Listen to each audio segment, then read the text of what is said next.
بسم اللہ الرحمن الرحیم الحمد للہ رب العالمین والصلاة والسلام علی سیدنا و مولانا محمد خاتم النبیین و امام المرسلین وعلی آلہ و اصحابہ اجمعین وعلی کل من تبعہم بإحسان الی یوم الدین۔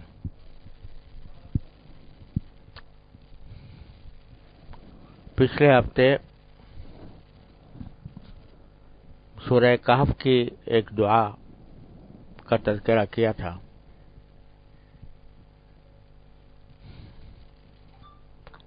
کہ یہ دعا اصحاب کہف نے مانگی تھی بڑی شدت اور مشکل کے حالت میں۔ سلیم صاحب اوپر آ جاؤں۔ تو اللہ تبارک و تعالی نے کس طرح ان کے لیے راستہ کھولا۔ اب اس کے بعد قرآن کریم میں جو دعا منقول ہے وہ سورہ طٰہٰ میں ہے۔ رب اشرح لی صدری ویسر لی امری واحلل عقدۃ من لسانی یفقہوا قولی۔ یہ حضرت موسیٰ علیہ السلام کی دعا ہے، اور یہ دعا حضرت موسیٰ علیہ السلام نے اس وقت مانگی جب ان کو نبی بنایا گیا۔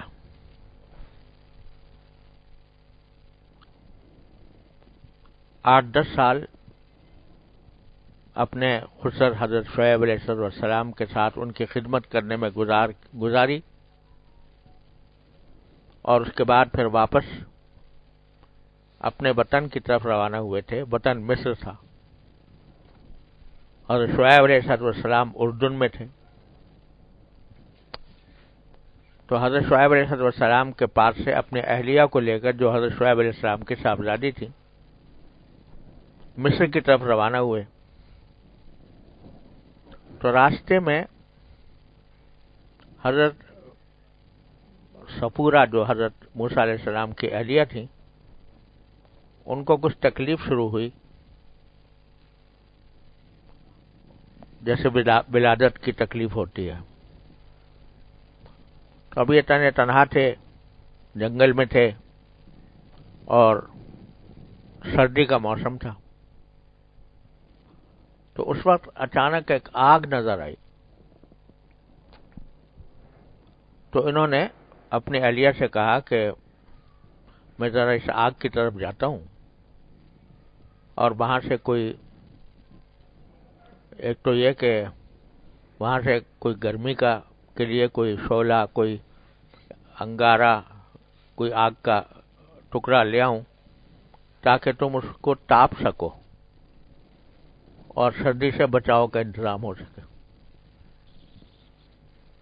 اور دوسرا یہ کہ وہاں جا کر میں یہ بھی دیکھوں، شاید ہو سکتا ہے اس کے آس پاس کوئی ایسی پناہ گاہ ہو اور جہاں پر ہم رات گزار سکیں،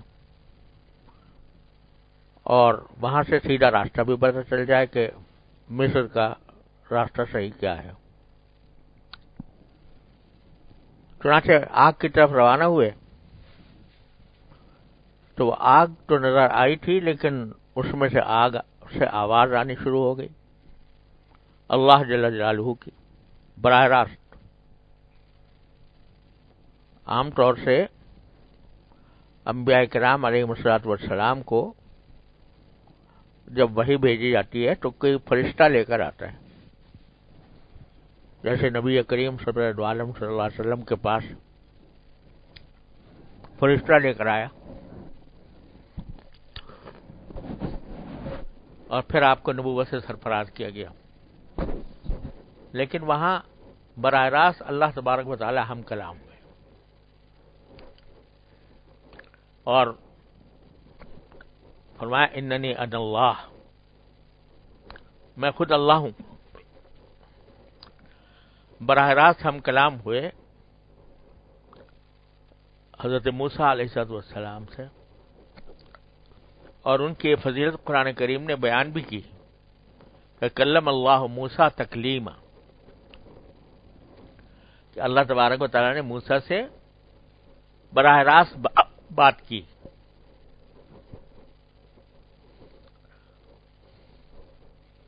بظاہر براہ راست بات کرنے کی وجہ شاید یہ ہو، واللہ عالم، کہ اس وقت حضرت موسیٰ علیہ السلام بڑی بے کسی کی حالت میں تھے، اور سردی تھی، اہلیہ کچھ جو تکلیف تھی، بیماری تھی، اور شاید راستے میں بھی رات کے وقت میں پتہ نہیں چل رہا ہوگا کہ کہاں جا رہے ہیں۔ تو اللہ تبارک و تعالی نے براہ راست تسلی دینے کے لیے خود کلام فرمایا۔ تو جب حضرت موسیٰ علیہ السلام کو آواز آئی اور یقین ہو گیا کہ یہ اللہ جل جلالہ کا کلام ہے جو مجھ سے ہو رہا ہے، تو سب کچھ بھول گئے، یعنی ساری تکلیف، ساری پریشانی، ساری رات اور کا اندھیرا سب بھول کر اللہ جل جلالہ کے کلام میں محو ہو گئے۔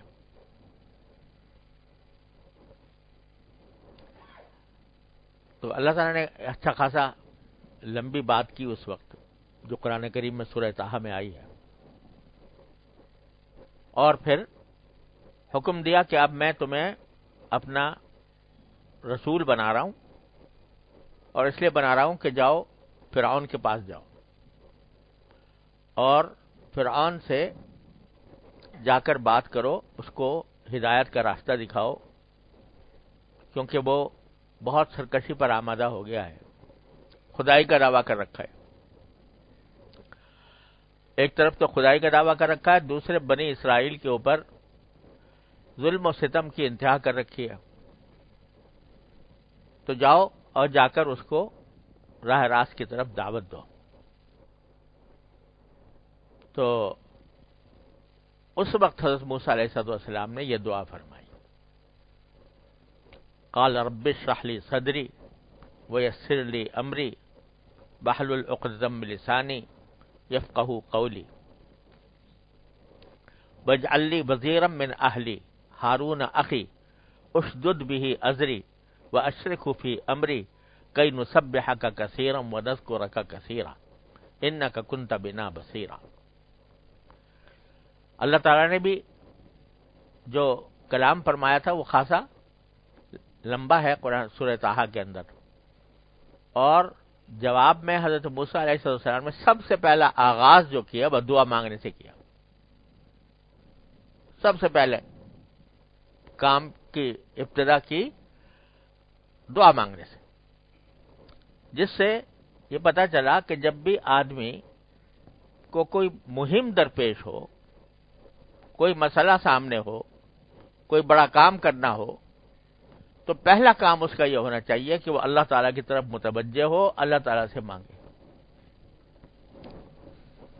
اور جو جس مہم کے لیے جا رہا ہے اس مہم میں جتنی دشواریاں پیش آ سکتی ہیں وہ سب اللہ تعالیٰ سے کہہ دے، یا اللہ فلاں جگہ جا رہا ہوں اور اس میں یہ مسئلہ پیدا ہو سکتا ہے، یہ پریشانی پیش آ سکتی ہے، یہ مسائل درپیش آ سکتے ہیں، تو آپ ہی ان مسائل کو حل کیجیے گا۔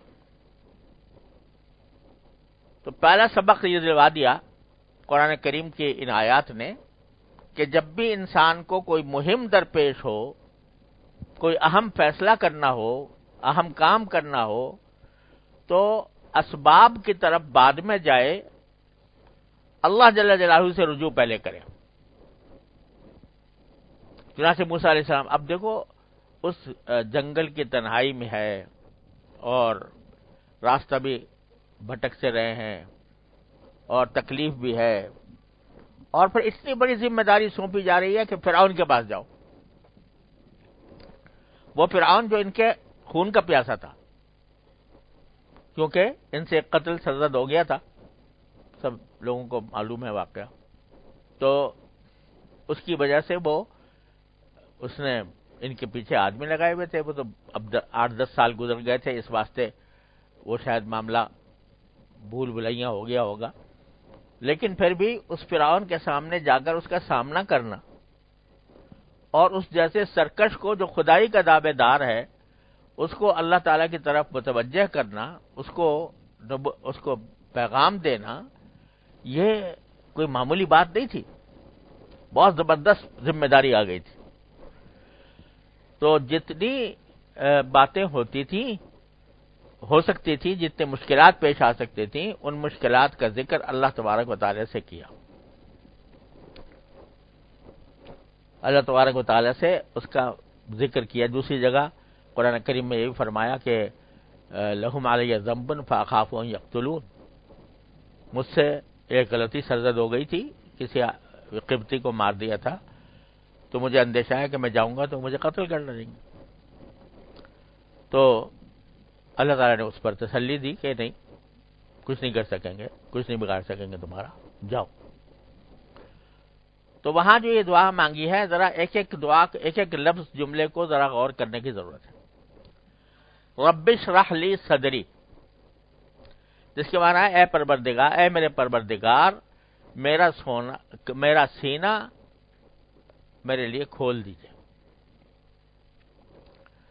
سینہ کھول دیجئے۔ اشرح لی صدری، اس کو اردو میں سینہ کھولنا کہتے ہیں، عربی میں شرح صدر کہا جاتا ہے، اردو میں بھی استعمال ہوتا ہے کہ مجھے اس بات پر شرح صدر ہو گیا۔ اس کے دو معنی ہوتے ہیں شرح صدر کے۔ ایک معنی یہ ہوتے ہیں کہ دل میں کسی معاملے میں تردد تھا کہ یہ کام کروں یا نہ کروں، تو وہ دور ہو جائے اور شک اور تردد دور ہو کر کسی بات پر مکمل اطمینان ہو جائے، اس کو شرح صدر کہتے ہیں۔ بکثرت انسان کی زندگی میں یہ واقعات پیش آتے ہیں کہ اس کو کشمکش کا سامنا ہوتا ہے کہ یہ کام کروں یا نہ کروں، تو جب اللہ تبارک و تعالیٰ کی طرف سے کسی ایک راستے پر اطمینان قلب پیدا ہو جاتا ہے تو وہ شرح صدر کہلاتا ہے۔ یہ بڑی نعمت ہے۔ اب شرح صدر جب ہو جاتا ہے تو اس کے معنی یہ ہوتے ہیں کہ آدمی مکمل 100% مطمئن ہے کہ میں نے جو راستہ اختیار کیا ہے وہ ٹھیک ہے اور اس میں کسی غلطی کا شائبہ نہیں ہے، یہ شرح صدر ہے۔ تو حضرت موسیٰ علیہ السلام، ظاہر بات ہے اتنی بڑی زبردست ذمہ داری عائد ہو رہی ہے تو آدمی کے طبعی طور پر انسان کے دل میں ایک خیال پیدا ہوتا ہے، یا اللہ اتنی بڑی ذمہ داری لوں کہ نہ لوں، یہ کام کروں یا نہ کروں۔ تو فرمایا پہلی دعا یہ کی کہ اللہ کوئی تردد میرے دماغ میں نہ رہے، کوئی شک نہ رہے، پورا شرح صدر ہو جائے اور مکمل شرح صدر کے ساتھ میں آپ کے حکم کو بجا لاؤں۔ یہاں ایک بات اور سمجھنے کی ہے کہ شرح صدر جو ہوتا ہے یہ ہمیشہ کسی نیک کام پر ہوتا ہے، کسی اچھے کام پر ہوتا ہے۔ اللہ بچائے، بہت سے لوگ جو غفلت میں ہوتے ہیں، لاپرواہی کی زندگی گزار رہے ہیں، نہ حلال کی فکر ہے، نہ حرام کی فکر ہے، نہ آخرت کا تصور ہے، نہ اللہ تعالیٰ کے سامنے کھڑے ہونے کا خیال ہے، اور کیے جا رہے ہیں، گناہ بھی کیے جا رہے ہیں اور معصیتیں بھی سرزد ہو رہی ہیں اور زندگی گزار رہے ہیں، کبھی خیال بھی نہیں آتا کہ ہم ٹھیک کر رہے ہیں یا غلط کر رہے ہیں۔ تو وہ اپنے غفلت کی وجہ سے اپنے رویے کو پر پورے مطمئن ہوتے ہیں۔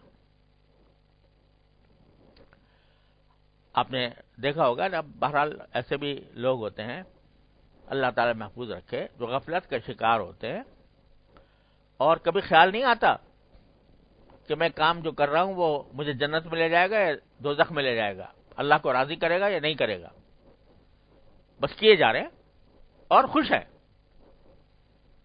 مطمئن ہے، ان کو قرآن کریم نے کہا ہے رضو بالحیات الدنیا وطمئنوا بہا، کہ وہ دنیاوی زندگی پر خوش ہیں، راضی ہیں، تو اور وطمئنوا بہا، اور اس پر پوری طرح مطمئن بھی ہیں کہ بس یہ دنیاوی جو کاروبار ہم کر رہے ہیں، دنیاوی مشاغل میں جو ہم لگے ہوئے ہیں، بس یہ ٹھیک ہے، اور دن رات اسی کی دھن میں لگے ہوئے ہیں، اور کبھی خیال بھی نہیں آتا کہ اس میں کوئی غلطی بھی ہو رہی ہے ہم سے یا نہیں ہو رہی. اس کو اطمینان فرمایا. تو اطمینان ہو جاتا ہے بعض اوقات، اللہ تعالیٰ محفوظ رکھے، اطمینان ہو جاتا ہے معصیت پر، اطمینان ہو جاتا ہے گمراہی پر، اطمینان ہو جاتا ہے دنیاوی زندگی کو سب کچھ سمجھنے کے اوپر. لیکن شرع صدر یہ نہیں کہہ سکتے اس کو کہ اس کو معصیت پر شرع صدر ہو گیا ہے.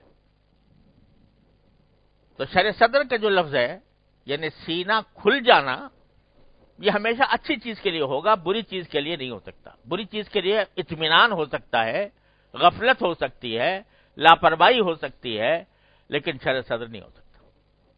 کوئی آدمی کہے جی مجھے تو العیاذ باللہ مجھے تو جھوٹ بولنے پر شرع صدر ہو گیا، یا مجھے غیبت کرنے پر شرع صدر ہو گیا، تو یہ احمقانہ بات ہے.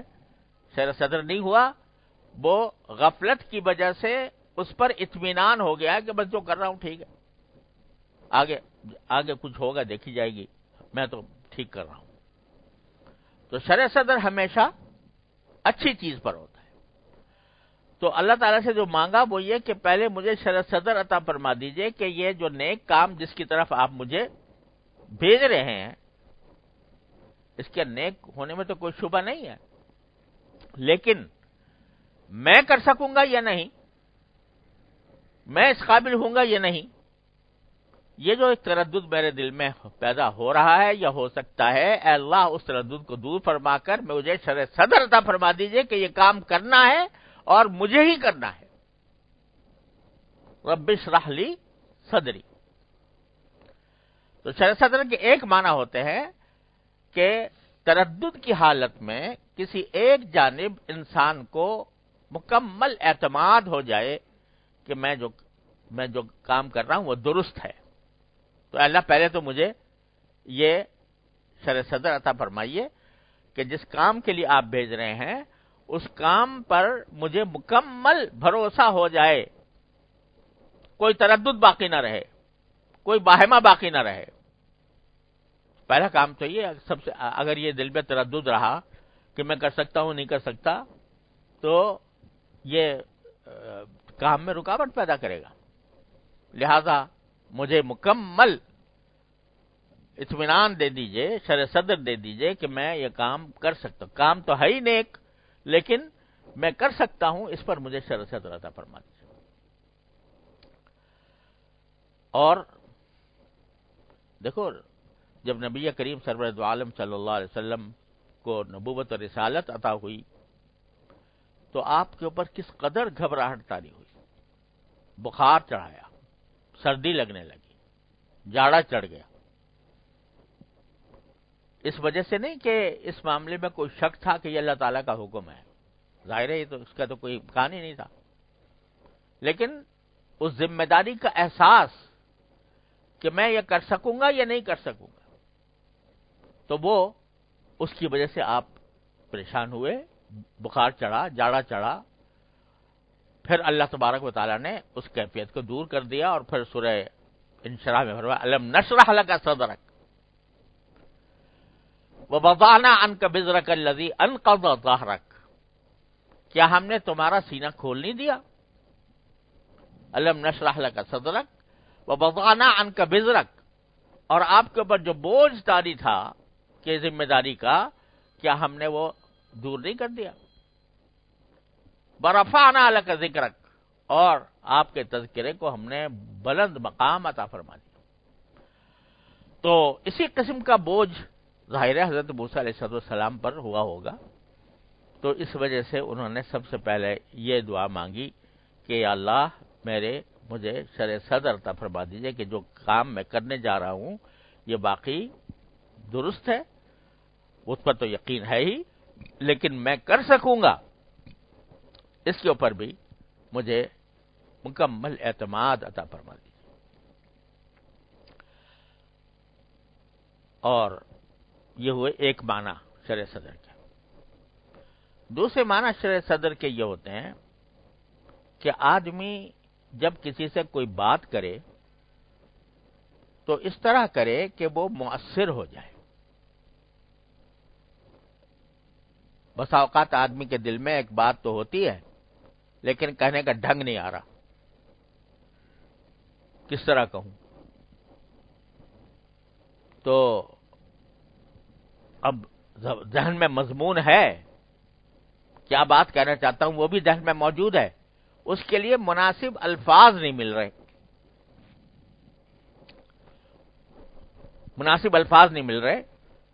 یہ ہم جیسوں کو تو بہت پیش آتا ہے، تحریر میں بھی تقریر میں بھی، کہ کوئی بات کہنا چاہتے ہیں لیکن ایسا لگتا ہے جیسے دل بند ہو گیا، رک گیا، زبان رک گئی، یا تحریر میں قلم کے اوپر وہ مضامین صحیح طریقے سے نہیں آ رہے۔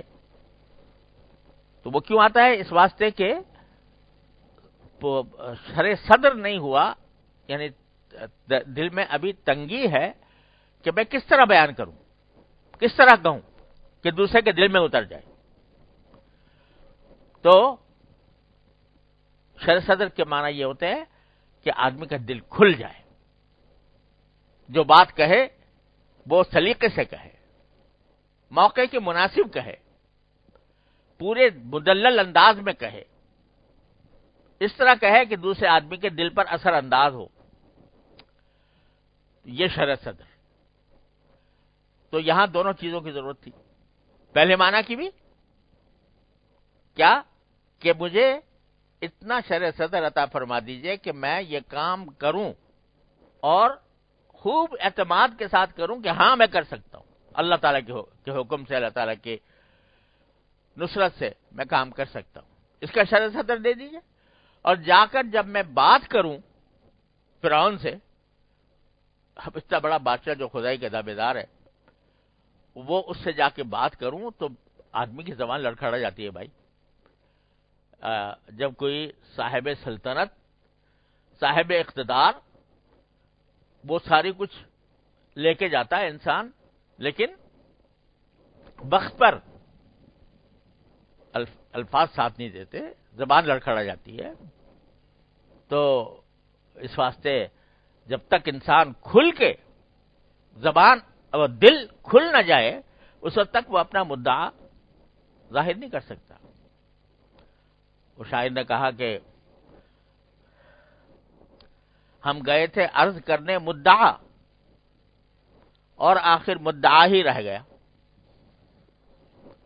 مطلب یہ کہ وہ جس کے پاس مدعا لے کر گئے تھے، وہاں جا کر ایسی گھبراہٹ طاری ہوئی اور ایسا رعب دل پر قائم ہوا کہ اور ادھر ادھر کی باتیں کر کے آگئے، مدعا ہی رہ گیا۔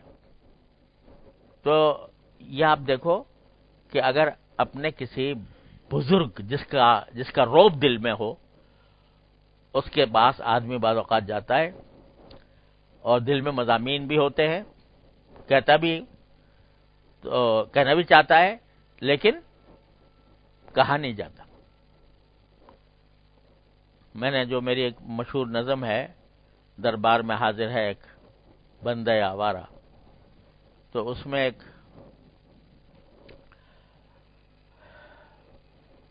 ایک بند ہے کہ جذبات کی موجوں میں لفظوں کی زباں گم ہے، جذبات کی موجوں میں لفظوں کی زباں گم ہے، عالم ہے تحیر کا یا رائے بیاں گم ہے، مضمون جو سوچا تھا کیا جانے کہاں گم ہے۔ سوچ کے آ رہا ہے آدمی کہ بھئی یہ دعا کروں گا، یہ دعا کروں گا، یہ دعا کروں گا، اللہ تعالیٰ سے یہ مانگوں گا، یہ مانگوں گا۔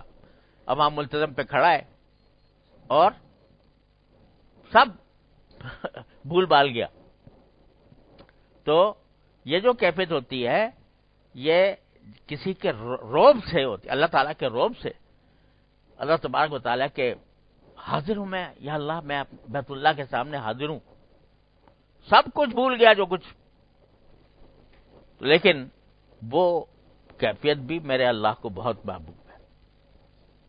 وہ بھی ان کو کہ یہ میرا بندہ، یہ میری خشیت میں، میرے رعب میں، میری عظمت و جلال کے تصور سے اس کی زبان بند ہو گئی ہے، تو پھر وہ براہ راست اپنے فضل و کرم سے نوازتے ہیں. میرے حضرت فرماتے تھے، حضرت ڈاکٹر صاحب قدس اللہ تعالیٰ سرہ، کہ ایک مرتبہ میں حرم میں موجود تھا اور سامنے بیت اللہ شریف بیٹھا ہوں، ہاتھ اٹھائے ہوئے ہیں. فرمایا کچھ یاد نہیں آ رہا، کیا مانگوں؟ کچھ یاد نہیں آ رہا. پھر سوچا کہ میں اتوار کے دن دعا کیا کرتا ہوں مجلس میں، تو وہی یاد آ جائے کہ وہی دعا کر لوں، وہ بھی نہیں آ رہا. اور جو بھائی حضرت تو دعا بہت کیا کرتے تھے، دعا کا خاص ذوق تھا. رمضان میں عصر سے لے کے مغرب تک مسجد میں جا کے بس کچھ ذکر اذکار کیے اور پھر دعائی کرتے رہے. بہت دعا کرتے تھے، بڑا دعا کا ذوق تھا. کہتے ہیں کچھ یاد نہیں آ رہا، ہاتھ پھیلائے ہوئے. تو پہلے دل میں یہ خیال آیا کہ یا اللہ میں اتنا شقی القلب ہو گیا کہ بیت اللہ کے سامنے جا کر میرے منہ سے الفاظ ہی نہیں نکل رہے. تو فرمایا دوسری طرف یہ دھیان آیا کہ بندہ خدا، ارے نادان، یہ الفاظ فرماتے ہیں، ارے نادان تو کیا مانگے گا؟ اللہ سے کیا مانگے گا؟ یہ جو تیرے ہاتھ پھیلے ہوئے ہیں اس بارگاہ کے اندر، یہ ہاتھ جو ہے ساری کائنات اس کے نیچے ہے، ساری کائنات اس کے نیچے ہے. اگر کچھ مانگتا تو متناہی ہوتا نا، جو چیز بھی مانگتا تو وہ محدود ہوتی. لیکن جب ہاتھ پھیلے ہوئے ہیں اس بارگاہ میں، تو وہ پھر اس پر ڈالیں گے وہ کچھ جو تیرے وہم و خیال میں بھی نہیں ہوگا. تو یہ کیفیت ہوتی ہے. اللہ تعالیٰ کے سامنے تو ہونی ہی چاہیے یہ کیفیت. لیکن جب کسی دنیا کے صاحب اقتدار کے سامنے آدمی جائے، دنیا کے بڑے کے سامنے جائے، تو بس اوقات زبان لڑکھڑا جاتی ہے، مضمون یاد نہیں آتا کیا کہنا تھا. تو یہ دوسری چیز سر صدر کی یہ مانگی کہ اللہ وہاں جا کر بھی میرا دل کھل جائے اور میں بات کو سلیقے سے جیسا کہنی چاہیے اس طرح کہوں، تو میرا تردد بھی دور ہو، سر صدر ہو جائے کہ مجھے جانا ہے فرعون کے پاس. اور جب جاؤں تو میری زبان کے اوپر بھی، کہ زبان کو بھی اس طرح یعنی کھول دیجئے کہ ذرا سینہ کھل جاتا ہے تو پھر زبان بھی کھل جاتی ہے. جب طبیعت میں انقباض ہوتا ہے تو پھر طبیعت کے انقباض کے وقت میں مناسب بات بھی نہیں نکلتی زبان سے، انقباض بھی نہ ہو، روب بھی طاری نہ ہو، اور میں کھل کر بلا خوف لومت لائم میں کھل کر بات کروں. رب اشرح لی صدری. دوسرا ویسر لی امری، اے اللہ میرے اس معاملے کو آسان کر دیجیے. مشکلات تو سامنے ہیں، پہلے جانا ہے، فرعون کے دربار میں داخل ہونا ہے، اس کا سامنا کرنا ہے، اس کو مطمئن کرنا ہے، اس کو دعوت دینی ہے. لیکن اس سارے کام کو اے اللہ میرے لیے آسان کر دیجیے. اس میں یہ سکھا دیا اللہ تبارک و تعالیٰ نے کہ اللہ تعالیٰ سے ہمیشہ آسانی مانگا کرو. اللہ تعالیٰ کے سامنے بہادر نہ بنا کرو. اللہ تعالیٰ کے سامنے عجز و نیاز کا تقاضا یہ ہے، بندگی کا تقاضا یہ ہے کہ اللہ تعالیٰ سے آسانی مانگو، آسانی مانگو. یہ جو بعض اوقات دل دماغ میں آ جاتا ہے کہ بھئی یہ بھی کروں اور وہ بھی کروں، اور بڑے بڑے بزرگوں کے حالات پڑھے اور اس کے نتیجے میں دل میں یہ خیال آیا کہ دیکھو یہ بزرگ تو اتنا زیادہ کیا کرتے تھے، لو میں بھی ایسا ہی اتنا زیادہ کروں. تو اور جو اپنی جو جان توان ہے اس کے اندر اتنی ہمت نہیں ہے، مگر اپنی ہمت سے زیادہ کا ارادہ کر لیا۔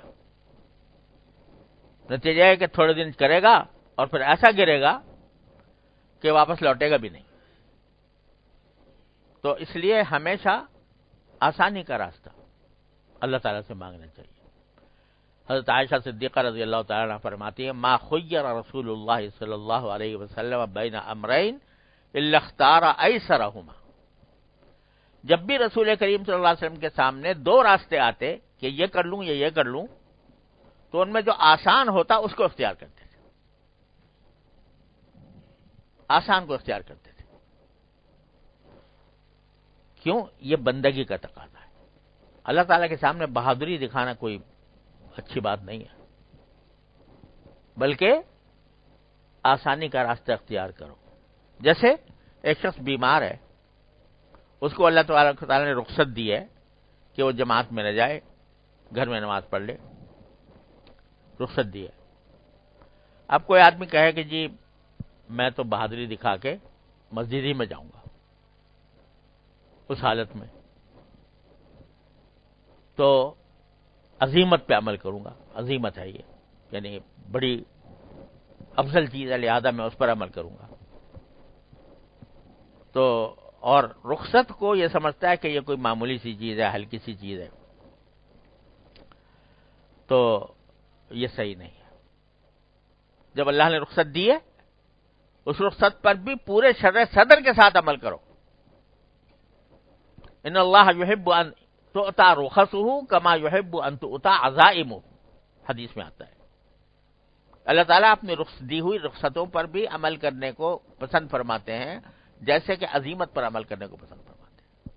بیمار آدمی کھڑے ہو کے نہیں پڑھ رہا، بیٹھ کے پڑھ رہا ہے، مسجد نہیں جا رہا، گھر میں پڑھ رہا ہے، تو یہ نہ سمجھے کہ یہ میری عبادت بیکار ہو رہی ہے۔ ارے یہی بات، ہماری عبادتیں کیا ہیں؟ کتنے بھی بنا سوار کے کر لو، کتنا بھی بنا سوار کے کر لو، کتنا بھی زیادہ اپنے آپ کو بالکل جھکا کے کر لو، اس کی عبادت کا حق تو ادا ہو ہی نہیں سکتا۔ یہ جو کچھ بھی ہم کرتے ہیں نا، یہ ٹوکن ہے، یہ ایک رمزی چیز ہے۔ ہماری نمازیں، ہمارے روزے، ہمارا ذکر، ہماری تلاوت، سب کیا ہے؟ یہ ٹوکن ہے، ایک علامتی چیز ہے، ورنہ عبادت کا حق تو اس کی ادا ہو نہیں سکتا۔ تو یہ جب ٹوکن ہے تو جیسا ٹوکن وہ کہیں ویسے ہی پیش کرو۔ وہ کہہ رہے ہیں کہ گھر میں پڑھو تو گھر میں پڑھو، وہ کہہ رہے ہیں آدھی کرو تو آدھی کرو، وہ کہہ رہے ہیں بیٹھ کے پڑھو، بیٹھ کے پڑھو۔ تو اس وقت تمہاری طرف سے علامتی عبادت یہی ہے، اور اس میں بھی انشاءاللہ وہی اجر و ثواب ہے۔ تو یسر لی امری، اے اللہ میرے لیے آسانی پیدا فرما دیجیے۔ یہ آسانی کی دعا، یہ کوئی کمزوری نہیں ہے۔ آدمی کوئی سمجھے کہ بہادری کے خلاف ہے، یہ نہیں، یہ کمزوری نہیں ہے، یہ عین بندگی کا تقاضا ہے۔ بندہ اپنے عز و نیاز ظاہر کرے، اپنے عاجزی ظاہر کرے، اسی میں بندگی ہے، اور وہی اللہ تعالیٰ کو پسند ہے۔ یسر لی امری، اے اللہ میرے لیے آسانی پیدا کر۔ اب حج کو جانا ہے، ایک صورت یہ ہے کہ آدمی سوچے کہ بھائی میں تو پیدل جاؤں گا، پیدل جاؤں گا، ہے تو بڑا زبردست کام، اگر کوئی پیدل جائے اور باقی اس کے اندر ہمت طاقت ہو، بڑی اچھی بات ہے۔ لیکن آدمی جو ہے یہ بھی تو دیکھے کہ میں کیا ہوں، اور اتنے بڑی عظیمت اور اتنے بڑے جلیل القدر کام کا تحمل بھی کر سکوں گا یا نہیں کر سکوں گا۔ تو جائے، آرام سے جائے، اللہ تبارک و تعالی نے اس کی اجازت دی ہے، رخصت دی ہے، رخصت پہ عمل کرے۔ یسر لی امری واحلل عقدۃ من لسانی، اور فرمایا کہ میری زبان میں کی جو گرہ پڑی ہوئی ہے میری زبان میں، اللہ اس کو کھول دیجیے۔ حضرت موسیٰ علیہ السلام جب بچے تھے تو تو فرعون کے ہاں جب پل رہے تھے تو بعض اوقات یہ جو ہے اس کا فرعون کو یہ شک ہوتا تھا کہ کہیں یہ وہی بچہ نہ ہو جو میری سلطنت کو الٹے گا. تو بعض اوقات وہ اس کو یہ دیکھتا تھا کہ یہ واقعی بچہ ہے یا کوئی اور مخلوق ہے جو اللہ نے بھیجی ہے مجھے ہلاک کرنے کے لیے. تو ایک مرتبہ یہ تجربہ یہ کرنے کے لیے اس نے آگ کا ایک انگارہ زبان پہ رکھ دیا تھا. انگارہ رکھا اور ایک طرف سونا رکھا اور بچے کے سامنے کہہ دیا کہ بھائی اٹھاؤ اس میں سے کچھ. تو عام بچہ ہوتا تو ظاہر ہے وہ سونا ہی اٹھائے گا نا. تو انہوں نے سونا اٹھایا اور اس نے انگارہ اٹھا لیا، بہت زیادہ روشن تھا، اور منہ میں رکھ لیا. اس کی وجہ سے زبان میں لکنت پیدا ہو گئی تھی. تو یہ لکنت تھی تو یہ ظاہر ہے یہ اندیشہ تھا کہ میں وہاں جاؤں گا، بات کرنی ہے، تو اگر لکنت سے بات کروں گا تو کیسے مؤثر ہو سکے گی. اس لیے دعا مانگی کہ واحلل عقدۃ من لسانی، میرے زبان سے گرہ کھول دیجئے جو گرہ پڑ گئی ہے. اور دوسرے معنی اس کے یہ بھی ہیں، وہی بات کہ چاہے لکنت نہ ہو، کوئی اس میں بیماری نہ ہو زبان میں، لیکن لڑکھڑا جائے زبان قاعدے سے، یعنی بولتے بولتے بس آپ نے دیکھا ہوگا جن کو زیادہ تفصیل سے بات کرنے کی عادت زیادہ نہیں ہوتی تو وہ قدم قدم پر اٹکتے ہیں. وہ اٹکن جو ہے یہ بھی ایک گرہ ہے، فصاحت نہیں ہوتی زبان میں. نتیجہ یہ کہ بجائے سیدھا سادہ جملہ بولنے کے وہ بیچ بیچ میں اٹک اٹک کر بولتے. تو اس کو بھی واحلل عقدۃ من لسانی. یفقہوا قولی، اور یہ میرے زبان کو جو آپ بشر صدر کے ساتھ بولوں اور زبان سے گرہ میری نکال دیجئے تاکہ وہ میری بات کو اچھی طرح سمجھ لیں. یفقہوا قولی. اب یہ بھی عجیب کلام ہے میرے مالک کا کہ اگر اردو میں اگر عام آدمی یہ بات کہے تو عربی میں زیادہ جو استعمال ہوتا ہے لفظ سمجھنے کے لیے وہ ہوتا ہے یفہمو. تو اگر میں کہوں گا بھئی اللہ تعالیٰ سے مانگوں گا کہ یا اللہ میری زبان کی لکنت دور کر دیجئے اور مجھے فصاحت عطا فرما دیجئے تاکہ وہ میری بات سمجھے، تو میں کہوں گا حتی یفہموا قولی، تاکہ میری بات سمجھ لیں. لیکن قرآن نے کہا حتی یفقہوا قولی. یفہموا جو سامنے کا لفظ تھا زیادہ کثیر الاستعمال ہے اس معنی میں، اس کو چھوڑ کے یفقہوا. مشکل یہ ہے کہ اردو ہماری تنگ زبان ہے، ترجمہ یفہموا کا بھی وہی کریں گے کہ وہ سمجھ لے، اور یفقہوا کا بھی یہی کریں گے کہ سمجھ لے. لیکن دونوں میں زمین و آسمان کا فرق ہے.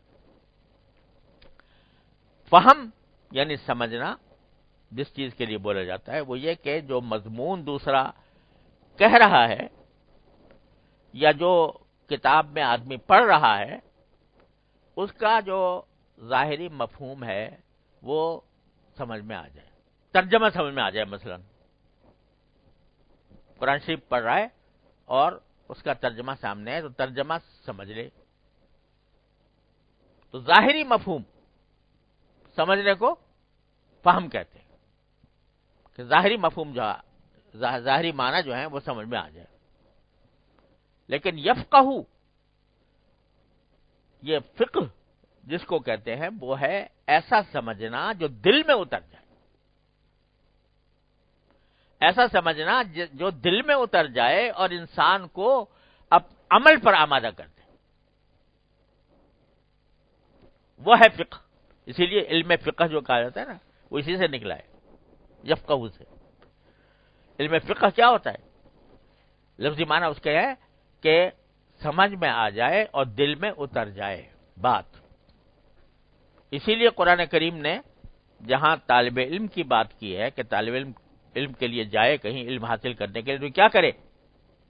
علم حاصل کرے لیتفقہوا فی الدین، تاکہ تفقہ حاصل ہو دین کے اندر. تفقہ کے معنی یہ ہے کہ ایسی بات جو صحیح ہو اور دل میں اتر جائے، وہ انسان کو، وہ ہے فقہ کی بات. تو دعا یہ مانگی کہ یا اللہ مجھے میرے زبان کو ایسا کھول دیجئے کہ میں جو بات کہوں وہ ان کے دل میں اتر جائے، اس کی حقیقت کو وہ سمجھ جائے. اس لیے یفقہوا فرمایا. اور یاد رکھیے کہ علم اور چیز ہے اور فقہ اور چیز، فہم اور چیز ہے اور فقہ اور چیز. فہم یہ ہے کہ بھئی آپ نے ایک کتاب پڑھی، اس کی عبارت کا ترجمہ آپ کے سمجھ میں آ گیا، اس کا جو مفہوم تھا وہ سمجھ میں آ گیا. اور فقہ یہ ہے کہ اس کی جو گہرائی ہے، اس گہرائی کے اندر اتر کر جو اصل حقیقت ہے وہ سامنے آ جائے، اس پر عمل بھی ہو جائے.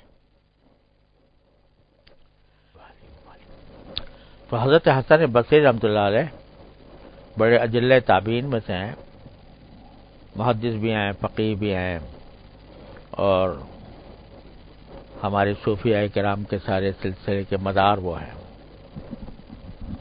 تو وہ ایک مرتبہ جا رہے تھے تو کسی نے پیچھے سے ان کو آواز دی یا فقیہ کہہ کر، اے فقیہ.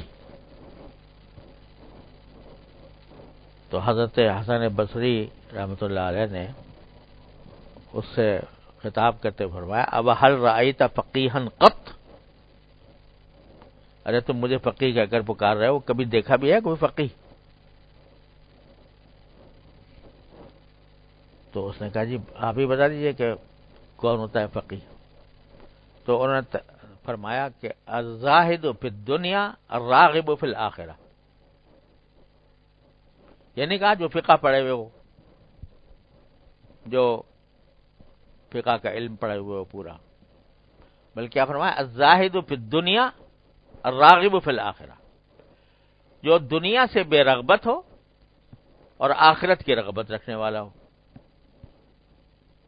دنیا سے بے رغبت ہو کیا معنی؟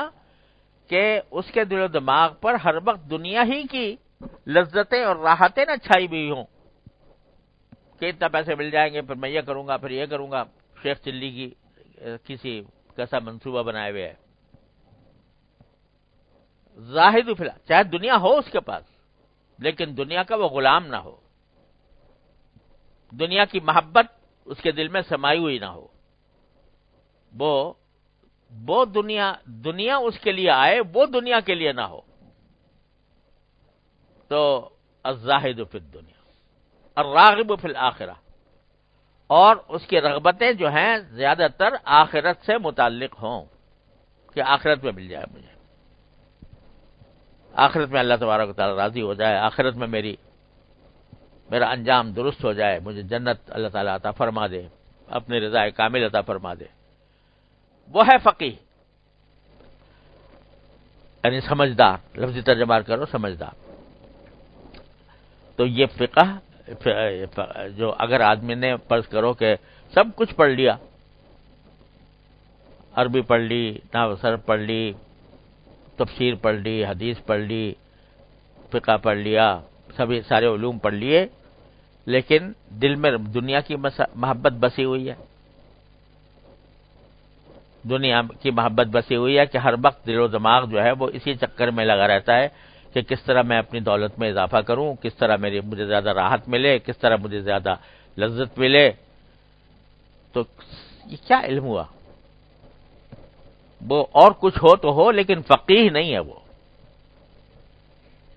اور جس کو کبھی آخرت کا تصور نہ آتا ہو کہ بھئی میں اللہ تعالیٰ کے سامنے جواب جانے والا ہوں، میرے ساتھ کیا معاملہ ہوگا، اس کا تصور نہ آتا ہو، تو بتاؤ کہ وہ کیسے اس کو کہا جائے کہ یہ فقیہ ہے. تو فقہ فی الدین، دین کی سمجھ، اب مشکل یہ ہے کہ سمجھی کا لفظ فہم کے لیے بھی ہے، سمجھی کا لفظ فقہ کے لیے بھی ہے، اس لیے ہم اس کی گہرائی کی طرف متوجہ نہیں ہو پاتے. لیکن اس میں جو گہرائی ہے وہ ہے کہ دین کے مزاج کو سمجھ کر اور اپنے طرز عمل میں، اپنی سوچ میں اس کو بسا لے انسان، یہ ہے فقہ. یفقہوا قولی کا مطلب یہ ہے. اللہ تعالی ہمیں یہ سمجھ عطا فرمائے. اگر فرض کرو کسی نے کچھ بھی نہیں پڑھا، بس جو فرائض ہیں، واجبات ہیں، سنتیں ہیں، ان کا جو ضروری علم ہے وہ حاصل کر لیا. ہر ایک آدمی کا کوئی عالم پورا بننا کوئی ضروری نہیں ہوا کرتا. ہر مسلمان کے ذمہ فرض نہیں ہے کہ وہ ضرور عالم بنے، لیکن جو ضروری، جو فرض عین ہے، جن چیزوں کو جاننا، نماز پڑھنے کا طریقہ، روزہ رکھنے وغیرہ، یہ سارے کون سی حرام ہے، جھوٹ بولنا حرام ہے، غیبت حرام ہے وغیرہ وغیرہ، یہ ساری چیزیں جو بنیادی ہیں وہ اس کو آتی ہیں، اور ہر وقت اللہ سے ڈرتا ہے. اللہ تبارک و تعالیٰ کا تصور اس کے ذہن میں جمع ہوا ہے، آخرت کا تصور جمع ہوا ہے کہ مجھے اللہ تعالیٰ کے سامنے پیش ہونا ہے، جواب دینا ہے. وہ بہت بڑا فقیہ ہے وہ. اور ایک آدمی ہے سبھی کچھ فقہ کی کتابیں پڑھے ہوئے ہیں، رٹے ہوئے ہیں، اس نے پڑھایا ہے، کتابیں لکھی ہیں، تصنیفات کی ہیں، اللہ بچائے سب کچھ کیا ہے، لیکن آخرت کا تصور نہیں آتا. وہ بھی دماغ لگا ہوا ہے اس طرف کہ میں نے جو کچھ لکھا ہے اس کے بدلے میں مجھے پیسے مل جائیں، جو کچھ پڑھا رہا ہوں اس کے اوپر میری تنخواہ بڑھ جائے، میرے کہیں جہاں زیادہ پیسے ملے وہاں چلا جاؤں. دل و دماغ اس میں گھرے ہوئے ہیں. تو چاہے کتنا بڑا عالم ہو، فقیہ نہیں ہے وہ، دین کی سمجھ رکھنے والا نہیں ہے وہ. بس اللہ تعالیٰ اپنے رحمت سے، اپنے فضل و کرم سے ہمیں دین کی یہ سمجھ عطا فرما دے. یہ دعا بہت مانگنی چاہیے. یا اللہ دین کی سمجھ عطا فرما، اس پر عمل کی توفیق عطا فرما، اس پر استقامت عطا فرما. یہ دعا بہت کرنی چاہیے. اور یہ جو پڑھی جا رہی ہیں دعائیں، قرآن کریم نے جو جگہ جگہ ذکر کی ہیں، وہ محض ایک قصہ کہانی کے طور پر نہیں ہے. جیسے جیسے موقع پر جیسی جیسی دعائیں مانگی گئی ہیں، انبیاء کرام نے مانگی ہیں، اللہ کے نیک بندوں نے مانگی ہے، تو ایسے ایسے مواقع پر ان کو یاد کرنا چاہیے، مانگنا چاہیے اللہ تبارک و تعالیٰ سے. اور یہ دعا ایسی چیز ہے، یقین رکھیے کہ اس سے بڑا کوئی ذریعہ اللہ تعالیٰ کے قرب کا کوئی اور نہیں ہے جتنی دعا ہے. آدمی منگتا بن جائے، بس ہر وقت کچھ نہ کچھ مانگ رہا ہو اپنے اللہ سے، تو بس سمجھو کہ کامیابی حاصل ہو گئی اللہ نے چاہا. تو صلی اللہ تعالی علی خیر خلقہ.